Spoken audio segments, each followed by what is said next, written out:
My son-in-law filed for my incapacity, thinking an old judge is easy prey and he could seize my house and assets without a fight. But in court, my 11-year-old grandson suddenly asked the judge, "Your Honor, may I show you something my dad doesn't know about?" The judge allowed it. As the video started, the entire courtroom froze in stunned silence. His betrayal won't go unpunished. Consequences are coming. Before continuing, subscribe to the channel and write in the comments what time it is in your region right now. I returned from my Sunday morning walk to find my study door ajar. Not unusual in itself, this was my house after all, but something in the angle of that half-open door made my chest tighten. Maybe it was the way the morning light caught the edge of it, or maybe it was instinct honed over 30 years on the bench. Either way, I knew something was wrong before I even stepped inside. Alan, my son-in-law, sat behind my desk like he owned it. My daughter Lillian stood beside him, her arms crossed, avoiding my eyes. Between them, spread across the mahogany surface I'd polished for decades, were my financial documents, bank statements, property deeds, investment portfolios, the private papers I kept in the locked drawer of my desk. "Good morning, Grant," Alan said, not bothering to look up. He spoke my name without the courtesy of calling me by anything warmer. 3 years they'd been living in my house, rent-free, I might add, and he still couldn't manage a simple dad, or even Grant Sr. "What are you doing?" I kept my voice level. 30 years as a judge taught me to control my tone, even when my blood was starting to simmer. "Someone needs to take care of these things," Alan replied, finally glancing up with that smile that never quite reached his eyes. "While you can still sign them, that is."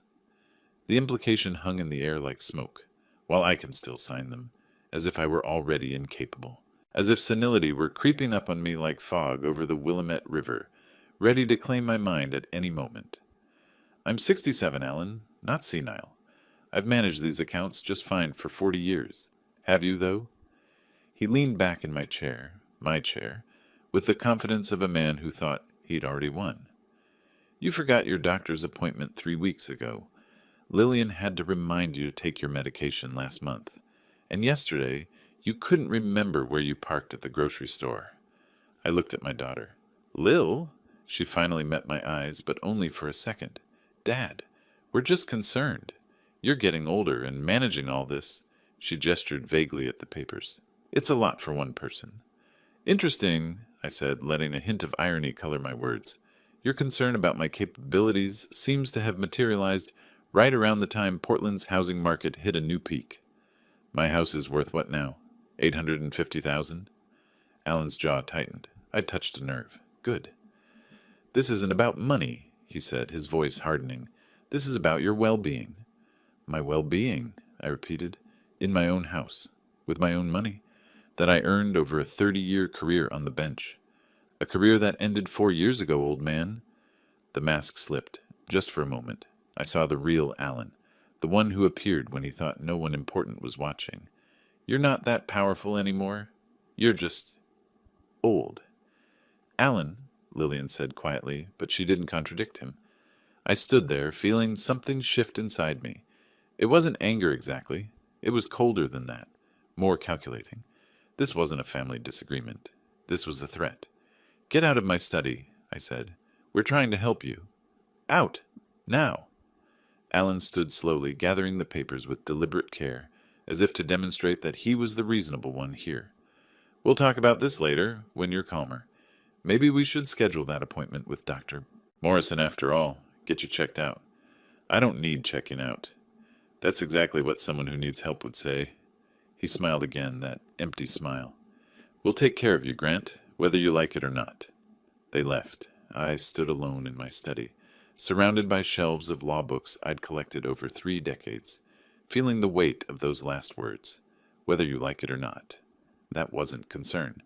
That was a declaration of intent. I noticed movement in the hallway. My 11-year-old grandson Cole stood there, pressed against the wall where they hadn't seen him. Our eyes met. He looked scared, but there was something else in his expression, something that looked like determination. He disappeared down the hallway before I could speak. That night, I lay awake in bed, unable to shut off my mind. The scene played on repeat, but now I was noticing details I'd missed in the moment. The way Alan had looked at those property deeds. The way Lillian had flinched when I mentioned the house's value. The casual cruelty of calling me old man. This wasn't a conversation that had gotten out of hand. This was planned. They'd gone through my desk, found my financial documents, and were building a case. But for what?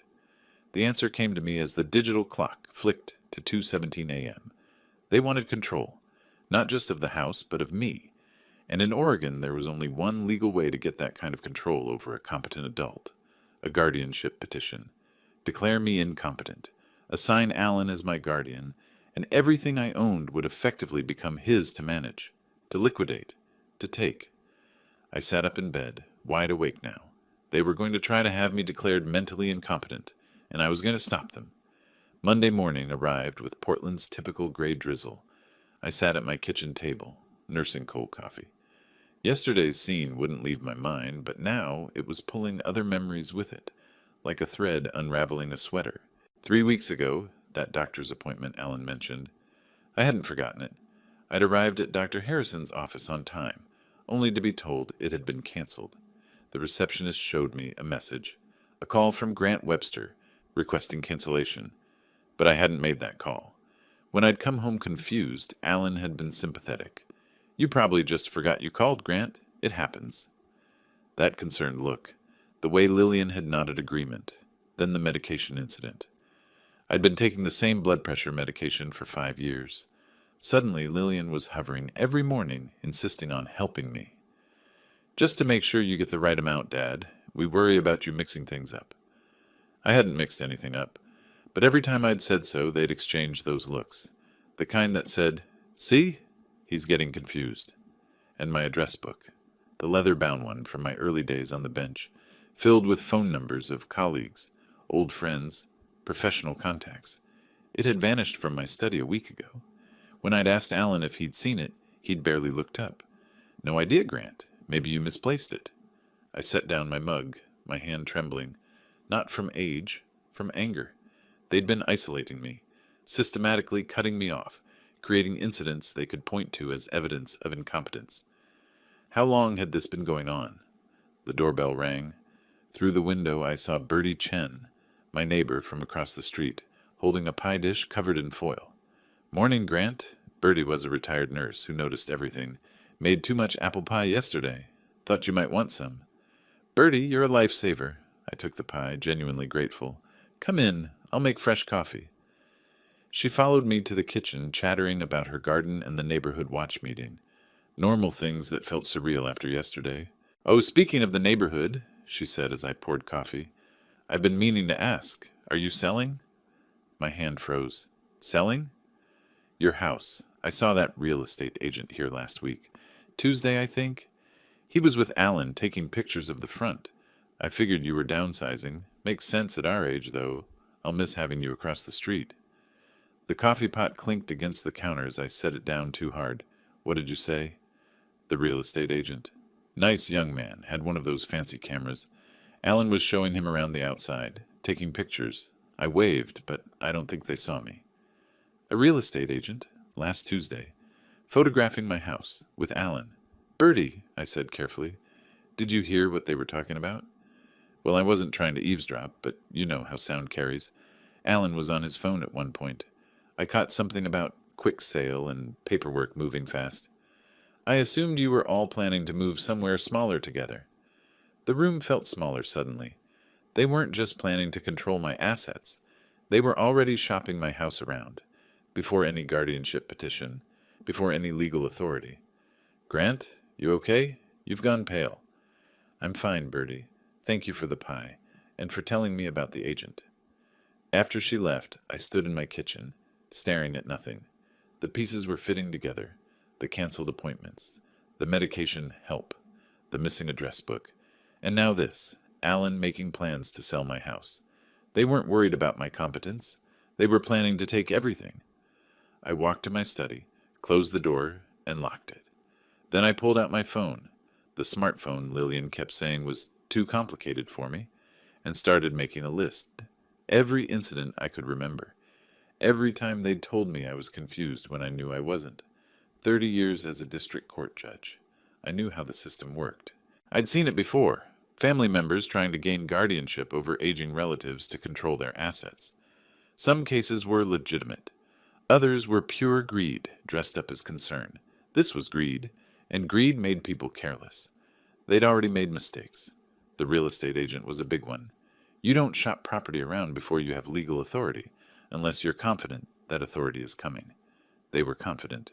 That was their first mistake. I opened a new note on my phone. Counter strategy. They wanted to play games with my competence? Fine. But they'd forgotten something important. I'd spent 3 decades watching people lie in my courtroom. I knew every trick, every manipulation, every legal loophole. I knew how to recognize a weak case.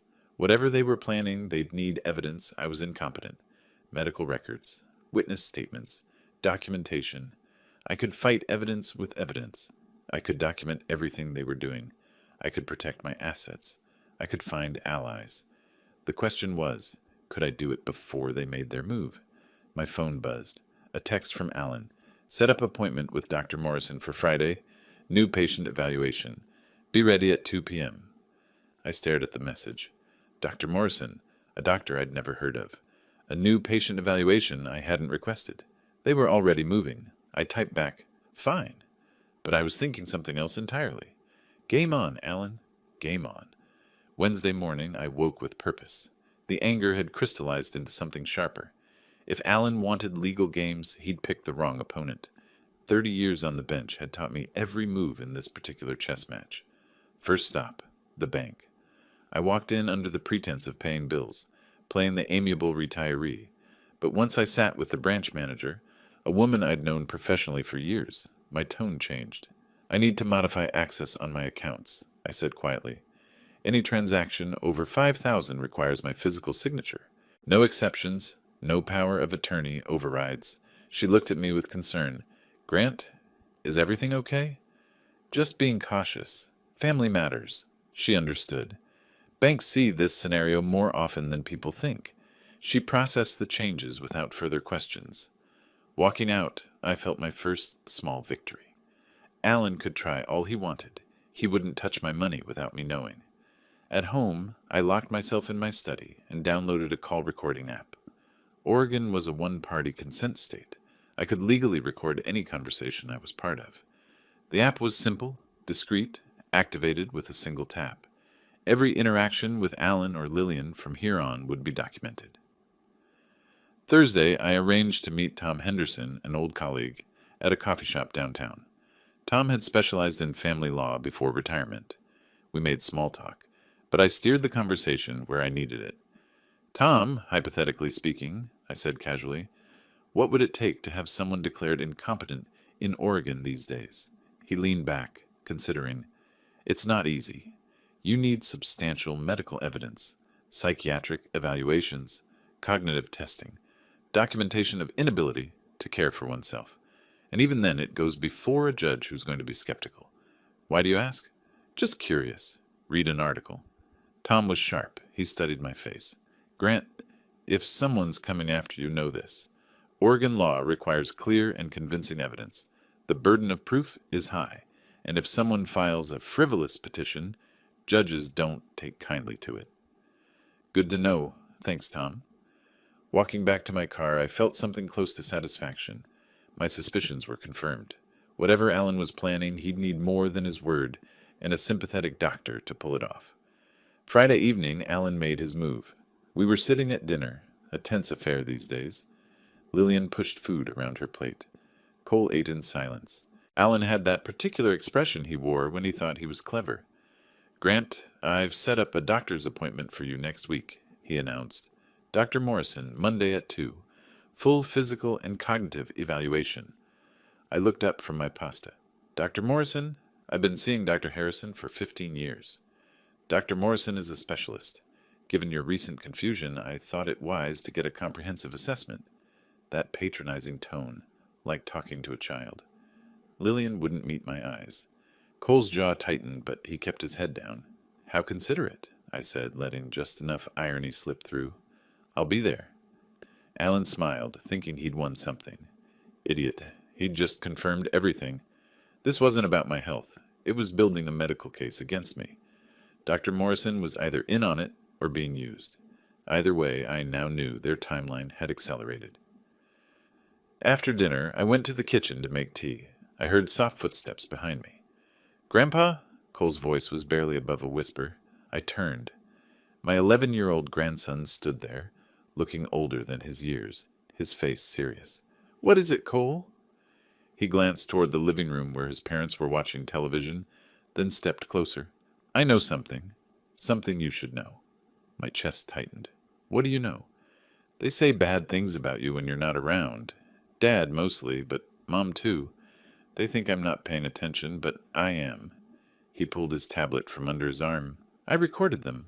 On this. I started a few months ago because it felt wrong. What they were saying." I stared at this brave kid who looked so much like his mother used to, before she married Alan. "What did you record?" "Conversations. Phone calls. Dad talks about the house a lot. About you being too old. About needing to take care of things." He looked up at me with eyes that had seen too much. "Grandpa, are they trying to take your house?" I knelt down to his level, putting my hands on his shoulders. "Cole, listen to me carefully. What you did, recording those conversations, that might be very important. But I need you to keep that tablet safe and hidden. Can you do that?" He nodded solemnly. "I keep it in my backpack, under my textbooks. They never look there." "Good. And Cole, thank you. You're braver than you know." As he left, I stood in the kitchen, feeling something I hadn't felt in days. Hope. Not just hope, ammunition. The game had changed. I wasn't just defending anymore. Now I had evidence. Now I had an ally. And now I had a plan forming. Alan wanted to play Dr. Games. Fine, I'd play along. But I'd be ready with my own medical evaluation from a real specialist, not his pet physician. I'd document everything. And when the time came, when he made his official move, I'd be waiting with evidence he didn't know existed. That night, lying in bed, I thought about Cole. 11 years old and already having to be more mature than his parents. It broke my heart, but it also steeled my resolve. This wasn't just about my house anymore. It was about showing that boy that standing up for what's right matters, that justice exists, that bad actions have consequences. Alan had made a critical mistake. He'd underestimated me because of my age. But worse, he'd completely overlooked his own son. Children see everything. They hear everything. And in this digital age, they can record everything. I smiled in the darkness. Game on indeed. Saturday morning arrived with unexpected sunshine. Alan and Lillian announced they were going shopping. The irony wasn't lost on me. Already spending money in their heads, renovating a house they didn't own yet. As soon as their car pulled out, Cole appeared in my study doorway. "They'll be gone at least 2 hours," he said. Dad always takes forever shopping. "Come in. Lock the door." He did, then placed his tablet on the desk between us like evidence at a trial. "Show me," I said. For the next hour, I watched and listened. Cole had dozens of recordings spanning 3 months. He'd been meticulous, dating each one, adding context notes. The kid was a natural investigator. The first video showed Alan on the phone, pacing in the backyard. Audio clear. "Yeah, guardianship petition. Once that's in place, the house can go on the market immediately. The old man won't know what hit him. No, Lillian's on board. She does what I tell her." My jaw clenched. Another clip showed Lillian in the kitchen talking to someone. "Dad's just becoming such a burden. He can't manage things anymore. Alan thinks we need to step in legally. It's for his own good, really." The lies came so easily. That hurt more than Alan's cruelty. But the worst was 2 weeks ago. Alan had been yelling at me behind my study door, I remembered. After I'd closed the door, the recording caught him screaming in the hallway. "Stupid old man, soon you won't have a choice. Soon everything will be mine, and you'll be sitting in whatever nursing home I choose." Cole had heard all of it, and been brave enough to document it. "This is incredible, Cole," I said quietly. "This is exactly what I need." "To fight them? To protect us both?" I looked at him seriously. "You understand what this means? If I use these recordings, your parents will know you made them." He met my eyes without flinching. "I don't care. What they're doing is wrong. You taught me that wrong things should be stopped." I had to look away. This kid had more integrity than both his parents combined. Keep these safe, I said. Don't make any more recordings. From now on, that's my job. Monday came. Time for Dr. Morrison's appointment. The office was downtown. Dr. Morrison was young, maybe 40, with eager efficiency. The examination was thorough. But the questions, do you ever forget where you've placed things? Sometimes. Doesn't everyone? Do you have difficulty remembering appointments? No. I keep a calendar. My phone in my jacket recorded everything. Do family members express concern about your memory? There it was. My son-in-law has mentioned it. Each question carefully designed to establish cognitive decline. But Dr. Morrison didn't know I was paying attention to the pattern. This wasn't neutral evaluation. This was evidence gathering for someone else's case. After, I drove across town to a private clinic. Dr. Sarah Chen specialized in geriatric psychiatry with an impeccable reputation. I paid $2,800 cash for comprehensive evaluation, cognitive testing, memory assessment, psychiatric screening. 3 hours later, Dr. Chen handed me her report. Mr. Webster, I'm not sure why you felt this was necessary, but I can tell you definitively, you're in excellent cognitive health. Your memory, reasoning, and executive function all test above average for someone in their 60s. No evidence of dementia, Alzheimer's, or any cognitive impairment. I took the report. Would you testify to that in court if needed? She raised an eyebrow. Family dispute? You could say that? Then yes, I'd testify. This is my professional opinion. Tuesday morning, I called Rachel Stone. She'd been a colleague when I was on the bench. Sharp, tenacious, with a reputation for winning difficult cases. Elder rights specialist, her downtown office had views of the Willamette. She greeted me warmly, but her eyes were assessing. Grant, you sounded serious. What's going on? I laid it out. Everything. The financial documents, isolation tactics, Bertie's revelation, the medical appointments, Cole's recordings. Rachel listened without interrupting, her expression darkening. When I finished, she sat back. Grant, I'll be honest. Guardianship cases are difficult to defend, even for someone with your background. Once a petition is filed, you're already defensive. My heart sank. However, she continued, eyes gleaming, everything you've told me changes that. If Alan's already shopping the house around, that shows intent before legal authority. The recordings demonstrate real motives. Your independent evaluation undermines any competency claim. She leaned forward. This isn't guardianship. This is fraud. Attempted theft through legal manipulation. Can we prove it? Can we prove it? She smiled, the smile of a lawyer who'd found her opponent's weakness. Grant, we don't just have a case. We have a slam dunk. I'm going to enjoy taking them down. For the first time in weeks, the weight lifted. I had evidence. An ally. Justice on my side. There's one more thing, I said. My grandson Cole made those recordings. If this goes to court, we'll protect him, Rachel said firmly. That kid did something incredibly brave. He deserves better than parents who'd steal from his grandfather. Walking out of Rachel's office, I felt transformed. Not the victim. Not the prey. I was back to being what I'd been for 30 years. Someone who understood exactly how the system worked. Alan thought he was hunting me. He had no idea he'd walked into a trap of his own making. The game was about to get interesting. Wednesday evening, June 25th. I was in my study when I heard the front door slam. Alan's footsteps had that particular weight to them, the walk of someone who thought they'd already won. At dinner, he didn't even wait for everyone to sit down. He pulled a thick document from his briefcase and dropped it on the table like a winning hand in poker. The sound made Lillian jump. Petition for appointment of guardian due to incapacity. I read aloud from the cover page. My voice was steady, but my mind was racing. Had actually done it. Filed with the court. Nothing personal, Grant, Alan said, his tone dripping with false concern. Someone needs to look after you. You're not the man you used to be. I looked at my daughter. Lillian was staring at her plate, her face pale. Cole's hands were clenched into fists under the table. I could see his knuckles white against his jeans. I picked up the document, reading through it slowly. Alan had claimed I was unable to manage my personal affairs or property, that I exhibited signs of cognitive decline, that I required constant supervision. All lies, of course, but dressed up in legal language, and backed by Dr. Morrison's carefully worded evaluation. Interesting, I said, setting the papers down.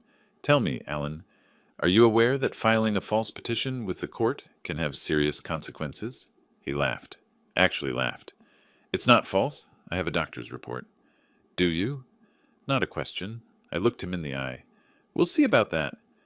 Something in my tone must have gotten through because his smile faltered for just a second. But then he recovered, standing up. The hearing is July 15th. I suggest you prepare yourself for reality, Grant. This house, your assets, someone competent needs to manage them. That someone is me. After he left the room, I sat there in the silence. Lillian finally looked at me. Dad, Don't, I said quietly. Unless you're about to tell me you had nothing to do with this, I don't want to hear it. She said nothing. That was answer enough. Thursday morning, I called Rachel from my locked study. He filed. I know. I got the notification an hour ago. I could hear papers shuffling. Grant, are you ready for this? Once we file our response, there's no going back. This becomes a war. It's already a war. I just intend to win it. Good. Come to my office. We have work to do. At Rachel's downtown office, I paid her retainer, $15,000 from my savings. The number made me wince, but this was my life on the line, my home, my dignity. Here's what we're going to do, Rachel said, spreading documents across her conference table. We're not just defending against his petition. We're attacking his motives. We're going to show the court exactly what Alan really wants. She outlined the strategy. We'd file a response that not only denied the incompetency claims, but also raised questions about Alan's financial interest in the outcome. We'd demand full disclosure of his debts, his correspondence with real estate agents, his financial situation. It's aggressive, she admitted, but guardianship cases are won or lost on motive. If we can show the judge that Alan has a financial incentive to control your assets, that undermines everything he claims about concern for your welfare. How long do we have? The hearing is July 15th, less than 3 weeks. She looked at me seriously. Grant, I need to ask, are you absolutely certain about Cole's recordings?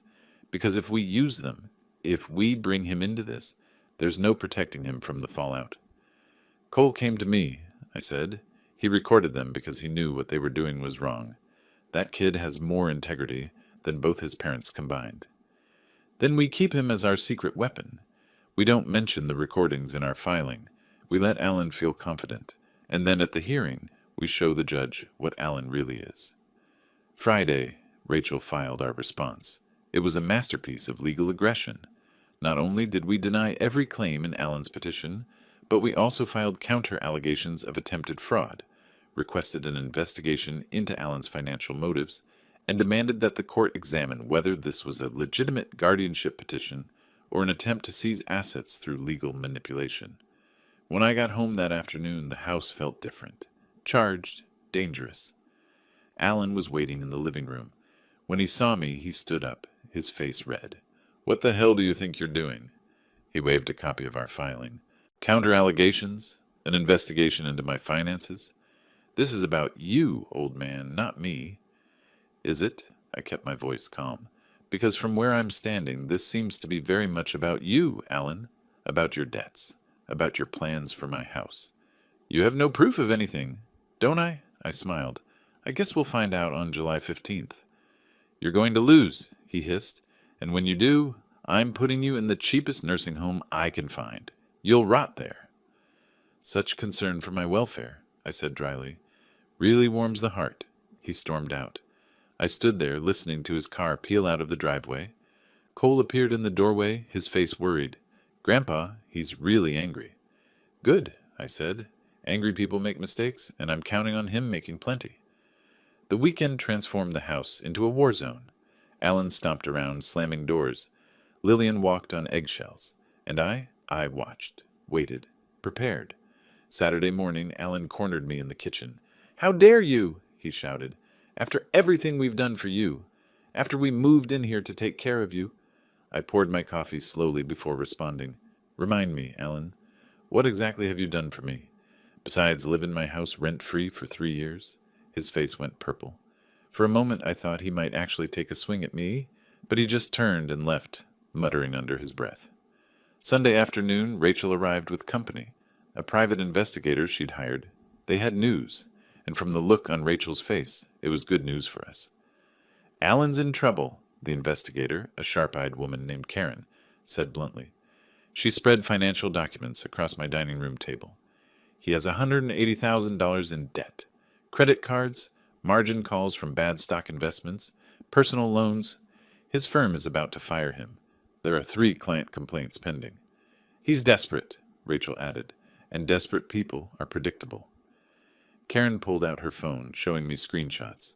Better yet, we found his email correspondence with a real estate agent. Look at this one from June 10th, 5 days before your confrontation, she read aloud. Once guardianship is established, we can move quickly on the sale. Target price, $820,000. Need to close before end of summer. I felt cold satisfaction settle in my chest. He was planning this before he even filed. He was planning this before he scheduled your doctor's appointment, Rachel corrected. This is premeditation. This is fraud. Monday morning, with Rachel and Cole's permission, we met in Rachel's office, the 3 of us conspirators. Rachel had her laptop ready to review Cole's recordings. We went through them one by one. Alan on the phone discussing guardianship strategies. Lillian telling a friend how Dad can't manage on his own anymore. Alan screaming threats at my door. Each clip was more damning than the last. When we finished, Cole looked at me with those serious eyes. Grandpa, I want to help. Can I come to court? Rachel and I exchanged glances. Using a child as a witness was risky. But Cole wasn't just any child. He was Alan's son, and his testimony would be devastating. Cole, Rachel said gently, if you testify, your parents are going to be very angry with you. They might not understand that you're trying to do the right thing. I don't care, he said simply. What they're doing is wrong. You taught me that wrong things should be stopped, Grandpa. I had to look away for a moment. We'll protect you as much as we can, I promised. But Rachel's right. This won't be easy. If the judge allows it, Rachel said, this could change everything. But we keep this quiet. We don't tell anyone, not even in our court filings. Cole, this has to be our secret. I understand, he said solemnly. Tuesday, the bombshell dropped. Alan received his court summons. He was required to appear for testimony and to provide complete financial disclosure, including bank statements, loan documents, and correspondence related to my property. I was upstairs when he got the mail. His roar of fury echoed through the house. What is this? He stormed into the living room where Lillian was reading. They want my financial records. This is supposed to be about Grant? Lillian's voice was small. Alan, why would they want your finances? This is about Dad's competency. It's a tactic, he snapped. They're trying to intimidate us, make us back down. But I could hear the uncertainty in his voice. He was realizing, maybe for the first time, that this wasn't going according to plan. That evening, Lillian knocked on my study door. She looked pale, uncertain. Dad, can we talk? About what? About how you're helping your husband steal my house? She flinched. It's not like that. We're worried about you. Alan's worried about $180,000 in debt. I cut her off. Are you worried about me, Lil? Or are you just worried about keeping your husband happy? She started to cry. Why are they asking for Alan's financial records? Because motive matters, I said flatly. When someone files for guardianship, the court wants to know why. If Alan has a financial interest in controlling my assets, that's relevant. He wouldn't he? I looked at her directly. Your husband has been corresponding with real estate agents about selling this house since before he filed this petition. He's planning to put me in a nursing home and pocket the money, and you're helping him do it. That's not true, she whispered, but she wouldn't meet my eyes. Then prove me wrong, I said. Tell him to drop this. Tell him to let me live my life in peace. She left without another word. Through the door, I heard her crying. I felt a twinge of regret. She was still my daughter, after all. But she'd made her choice. And in less than 2 weeks, we'd all face the consequences in court. The pieces were in place. The evidence was gathered. And Alan, for all his confidence, had no idea what was waiting for him. July 15th couldn't come fast enough. The week before the trial turned my house into a battlefield, where every glance was a weapon, and every silence carried weight. Wednesday morning, July the 2nd, I heard Alan's footsteps outside my study. The door handle turned. Locked. A pause, then his voice sharp with irritation. "What's this, Grant? You're locking doors now?" I opened it just enough to see his face. "Yes, Alan. From you." His jaw clenched. "That's real mature, like a child." "Funny," I said. "I was thinking the same thing about filing false court petitions." I closed the door before he could respond. Through the wood, I heard him slam his fist against the wall. Small victories. Thursday afternoon, Lillian approached me in the kitchen. She looked pale, thinner than I remembered, dark circles under her eyes. "Dad," she said quietly, "can we talk?" "About what? How you're helping your husband steal my home?" She flinched. "Please. Maybe we can stop this. The lawsuit, all of it. It's wrong." I looked at my daughter. Really looked at her. For a moment I saw the girl she used to be, the one who'd bring me coffee while I prepared cases, the one who believed in fairness and justice because she'd watched me fight for it every day. "Lil," I said gently, "if you'd come to me alone, without this guardianship circus, we could have talked. We could have worked something out. But you and Alan crossed a line." "He said you'd be better off with someone managing—" "Don't." My voice hardened. "Don't repeat his lies to me. You know better. You've always known better." She started crying, turned and left. I wanted to call her back. I didn't. Friday brought unexpected good news. The mail included Dr. Alina Hart's official psychiatric evaluation, the one the court had ordered. I opened it in my study. Rachel on speakerphone. "Patient demonstrates age-appropriate cognitive function," I read aloud. "Slight reduction in processing speed, consistent with 67 years of age, but no clinical evidence of incapacity, dementia, or impaired judgment." Rachel's laugh was sharp with satisfaction. "That's a dagger in Alan's case.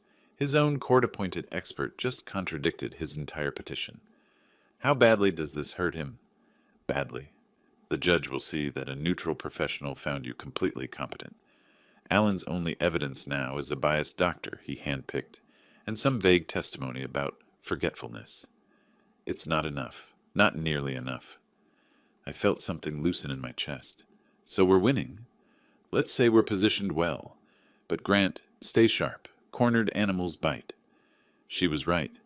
Alan's mood that weekend was volcanic. He moved through the house like a storm system, slamming drawers, muttering into his phone. I caught fragments. "Can't let this happen. Everything we've planned." Saturday and Sunday, I spent hours with Rachel at her office. We went over every question I might face, every angle Alan's lawyer might attack from, every detail of my testimony. "You'll be under oath," Rachel reminded me. "Alan's attorney will try to make you look confused, forgetful, unable to manage complex matters. You need to be sharp, precise. Show the judge who you really are." "I spent 30 years on the bench, Rachel. I know how to handle a courtroom." "Yes, but this time you're not the judge. You're the witness. Can you keep your emotions in check when they attack your competence? When they try to humiliate you?" I thought about Alan's sneer, his condescension, the way he'd called me old man like it was the worst insult he could imagine. 30 years in the robe taught me control. I said, "I'm ready." Monday, July 7th, the day before trial. I was in the kitchen making coffee when Alan walked in. He looked different, tired, maybe even desperate. "Grant," he said, "we need to talk." "We're talking in court tomorrow." "Wait." He held up his hands. "Just listen. We can end this. Right now. You sign a limited power of attorney giving me authority to help manage the property and finances. We withdraw the petition. Everyone moves on." I turned to face him fully. "Everyone moves on? You mean you get control of my assets and I just—" "What? Trust that you'll be fair? It's better than court. Better than airing family problems in public. For you, maybe." I poured my coffee slowly. "Here's my counteroffer. You withdraw your petition, move out of my house within 30 days, and we never speak of this again." His face reddened. "You stubborn old fool. You're going to lose tomorrow. And when you do, I'll make sure—" "Make sure what?" I kept my voice level. "That I rot in the cheapest facility you can find? You already told me that, remember?" He stepped closer. For a second I thought he might actually take a swing, but he just stared at me with pure hatred. "Tomorrow," he said. "Tomorrow you'll see." I met his eyes without blinking. Alan, tomorrow you'll learn what happens when you underestimate your opponent. You forgot something important. What's that?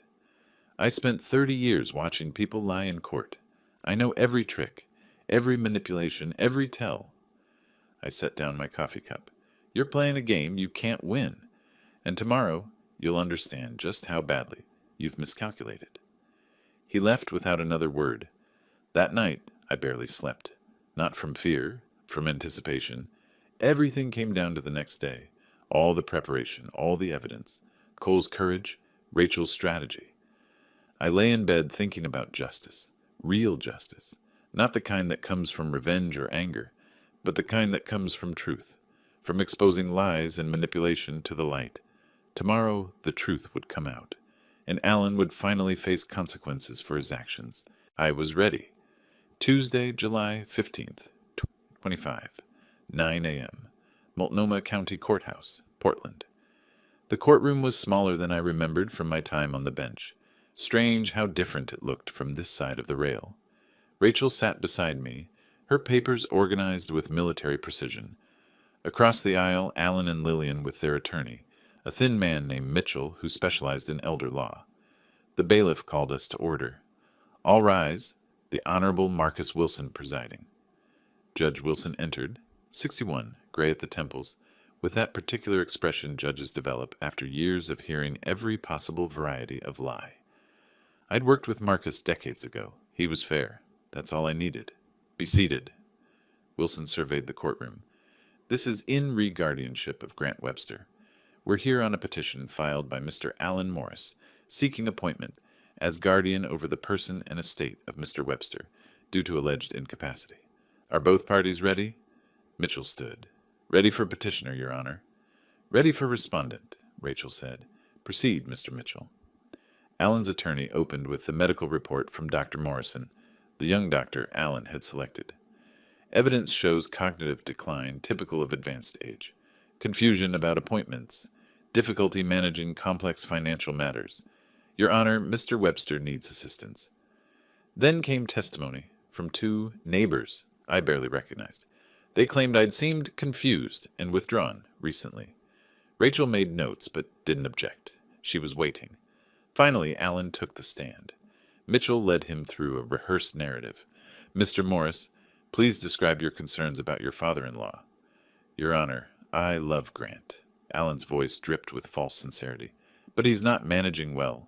He forgets appointments, gets confused about dates, needs constant attention.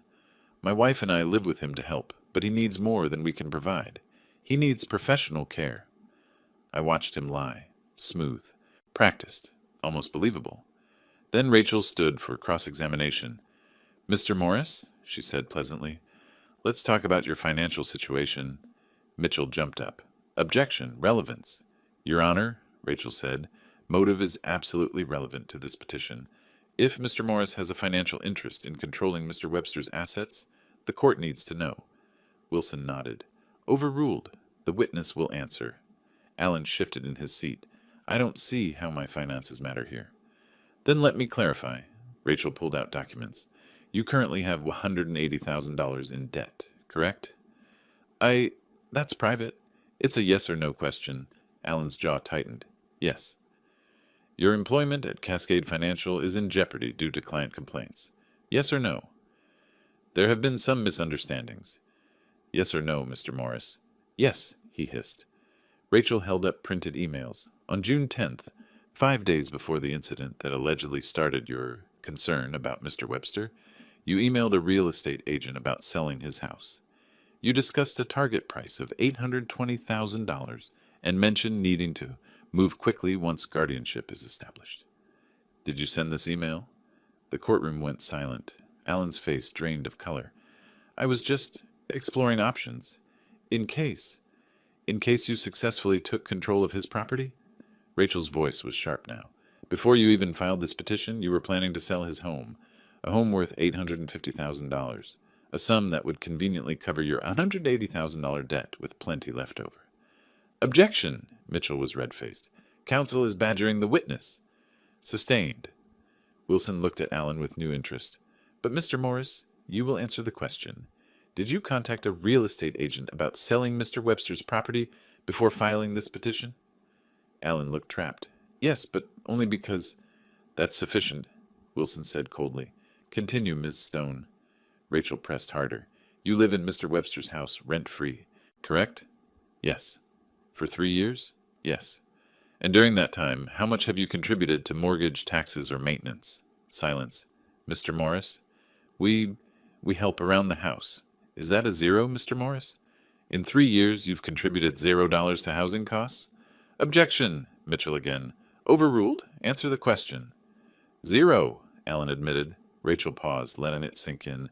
So you've lived free for 3 years in a house worth $850,000. You have $180,000 in debt. Your job is failing, and you contacted real estate agents before filing this petition. And you want this court to believe your motive is concern for Mr. Webster's welfare? Alan's face twisted with anger and fear. I was trying to help. No further questions. Rachel sat down. The judge looked at Alan like he was seeing something distasteful. You may step down, Mr. Morris. Alan stumbled back to his seat. Lillian wouldn't look at him. Up in the gallery, I caught a glimpse of Cole, sitting perfectly still, watching his father's humiliation. Wilson checked his watch. We'll break for lunch. Resume at 1:30. As people filed out, Rachel squeezed my shoulder. That went well, better than well, but we're not done. After lunch, you testify. And then... Cole, I finished. If Wilson allows it, Cole's recordings will end this. But Grant, watching your grandson testify against his parents, he knows what he's doing, I said. He's braver than any of us. Rachel nodded. Then let's finish this. The afternoon session would decide everything. Alan was wounded, but cornered animals fight hardest, and somewhere in the gallery, my 11-year-old grandson waited with a tablet full of truth. Justice was coming. I could feel it. After lunch, the courtroom felt different, charged. Everyone knew something was coming, though only Rachel, Cole, and I knew what. Judge Wilson called us back. Mr. Webster, please take the stand. I walked to the witness box, feeling 30 years of courtroom experience settle around me like armor. Alan's attorney, Mitchell, approached with the confidence of someone who thought he'd already won. He was wrong. For 40 minutes, he tried to trip me up. Asked about my daily routine, my finances, my memory. I answered every question precisely, completely, with just enough detail to demonstrate perfect recall. When he asked about confusion over appointments, I smiled. I believe you're referring to the appointment that was canceled without my knowledge. I have phone records showing I never made that cancellation call. Mitchell's confidence flickered. Do you ever forget things, Mr. Webster? Occasionally, don't you? The gallery laughed. Wilson didn't silence them. Mitchell tried harder, but I'd spent 3 decades watching lawyers work. I knew every trick, every trap, and I sidestepped them all. When he finally gave up, Rachel stood. Your Honor, the defense would like to call an additional witness. At this late stage, Wilson frowned. It's critical to the case, Your Honor. Who is this witness? Cole Morris, the petitioner's son. The courtroom erupted. Alan shot to his feet. Objection, that's my son. He's been manipulated by... Sit down, Mr. Morris. Wilson's voice cracked like a whip. I'll decide whether to hear from the witness. He looked toward the gallery. Young man, please approach. Cole stood. I watched him walk forward, trembling slightly, but with his chin up. 11 years old and braver than most adults I'd known. Wilson's voice gentled. What's your name, son? Cole Morris, Your Honor. How old are you? 11. And you want to tell the court something? Cole nodded, then found his voice. Your Honor, can I show you something my dad doesn't know about? The courtroom went silent. Even the court reporters stopped typing for a second. What is it? Wilson asked. Cole pulled out his tablet. Videos. I recorded them. My parents thought I was sleeping or playing games, but I heard what they said about Grandpa. I recorded it because... His voice wavered. Because it was wrong. Mitchell jumped up. Objection. This violates privacy laws. Wilson raised his hand. In Oregon, one-party consent recording is legal in one's own home. If the boy made these recordings himself, they're admissible. He looked at Cole. Son, did anyone tell you to make these recordings? No, Your Honor. I did it myself, because I love my grandpa, and they were lying about him. Wilson studied Cole for a long moment. Then he nodded. Show us. Cole's hands shook as he connected the tablet to the courtroom's display system. Rachel helped him. The screen flickered to life. The first video showed Alan on his phone, pacing in our backyard. The audio was clear. "Yeah, the guardianship petition is filed. Once it goes through, we can list the house immediately. Target price is $820,000. The old man won't know what happened." Gasps rippled through the courtroom. I watched Alan's face drain of color. The second video showed Lillian in our kitchen talking to someone on her phone. "Dad's becoming such a burden. He can't manage on his own anymore. Thank heavens Alan knows how to handle these things. Once the guardianship is in place, we can finally move forward." Lillian was crying now, her hands over her face. But the third video was the one that sealed everything. Alan, standing outside my study door, his voice raised in anger. Cole must have been in the hallway. "You think you can fight this, old man? You've got nothing. Soon you'll be doing exactly what I say, living where I tell you to live. And that house, that's mine. It was always going to be mine."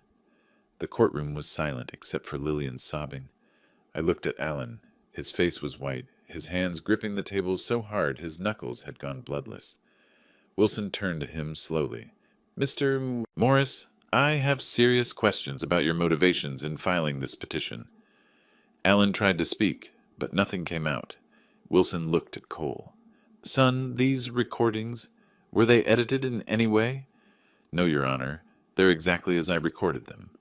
"And you made them of your own choice? No one asked you to?" "Yes, Your Honor. My grandpa didn't even know about them until a few weeks ago." Wilson nodded. "Thank you, Cole. You've been very brave. You may return to your seat." As Cole walked past his parents, Lillian reached for him. "Cole, please." He pulled away, walked back to the gallery without looking at her. Wilson addressed the courtroom. "I'm going to recess for the day, but Mr. Morris, Ms. Morris, your attorney, I want all of you in my chambers in 30 minutes. We need to discuss what I just saw." He looked at Rachel and me. "Ms. Stone, Mr. Webster, you're invited as well." The gavel fell. Alan sat frozen in his chair. Around him people were whispering, pointing. His perfect plan had shattered in front of a room full of witnesses. Rachel squeezed my shoulder. "We won, Grant." But I was watching Cole, sitting alone on the gallery bench. He'd just testified against his own parents. That took courage I couldn't begin to measure. I walked over to him. "You okay?" He looked up at me with those serious eyes. "Did I do the right thing, Grandpa?" I sat beside him. "You told the truth. That's always the right thing." "Mom's crying." "I know." "Does that make me bad?" "No, Cole, it makes you honest and brave. Braver than most people could ever be." He leaned against me, and I put my arm around him. My grandson, my ally, the one who'd saved us both. Tomorrow would bring the final judgment. But in that moment, I knew we'd already won. August 12th, 2025. Final hearing. A month had passed since Cole's videos had detonated in that courtroom. Wilson had ordered a full investigation into Alan's conduct, and the results were devastating. The courtroom was packed again, but the atmosphere had changed. Last time, people had been curious. Today, they were here for judgment. Wilson entered, his face set in stern lines. We all stood, then sat. He shuffled papers for a moment, then looked up. "I've reviewed all the evidence presented in this matter.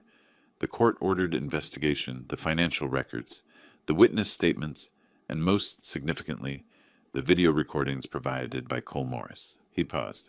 "I've also reviewed evidence of forged documents, fabricated witness testimony, and an attempt to bribe a medical expert." Alan sat perfectly still. Lillian stared at her lap. "The petition filed by Alan Morris, seeking guardianship over Grant Webster, is denied in its entirety.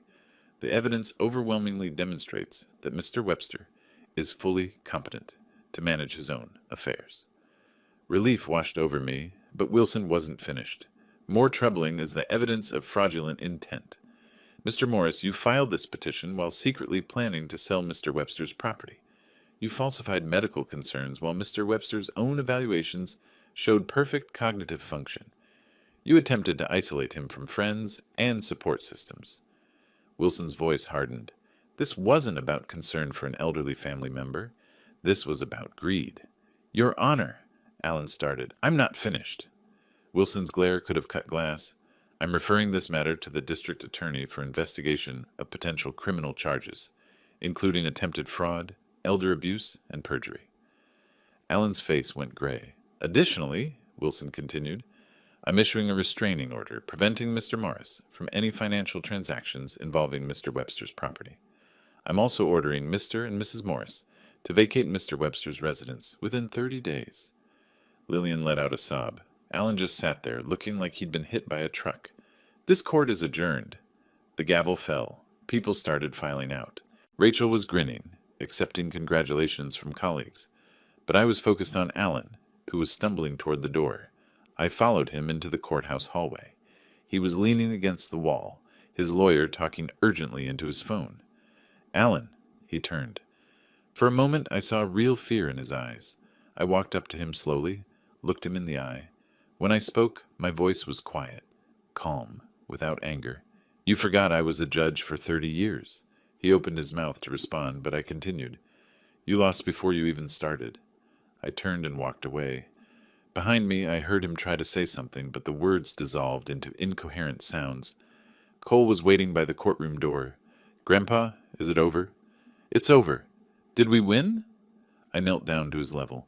We did more than win, Cole. We restored justice. That's better than any victory. What happens now? Now? I stood, taking his hand. Now we figure out what comes next. You and me. Mom and Dad have to leave? Yes.